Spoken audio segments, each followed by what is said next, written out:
So, I mean, the internet's been a phenomenal blessing in a lot of ways, but it's also, I think, gives a false sense of security in people being able to do things themselves. So I think that perhaps I've seen in my practice the fact that there's companies that have forums where you can fill in information about your idea, and it seems like, oh, this is not all that difficult, gives a false sense of security. And just because something can be done by a non-professional doesn't mean it should. I often mention that I saw a book, this was years and years ago, and I wish I had taken a picture of it. It was How to Pack Your Own Parachute.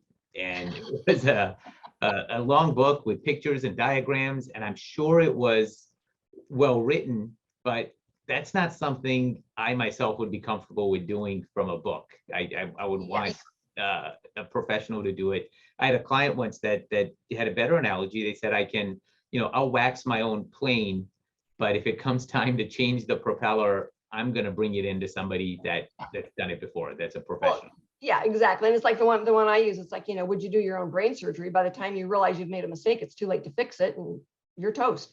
So there's, and a lot of times inventors don't get it until they've done some of their own work and gotten slammed a couple of times. And it's like, sometimes we can fix things and sometimes we can't. When they call me and say, I'm out of money and I need help, and it's like, I'm sorry, there's certain things that need to be put in place, and I don't fund it.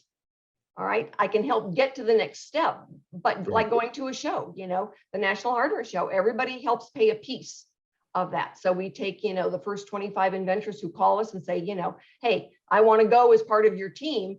And then everybody pays a smaller piece than they would alone, but now they've got a team behind them. But I'll get inventors that, it's like, well, I did my own patent. We had a gentleman years ago, and he filed his own patent, and it was a product. The idea was very interesting, but by the time and it issued, and by the time he realized that it was so narrow, which is the mistake an inventor often makes when they do their own, is they don't know how to bump up against the other intellectual property that's out there. They see what it is, they write what it is, and it's too narrow. They don't understand the artistry to it.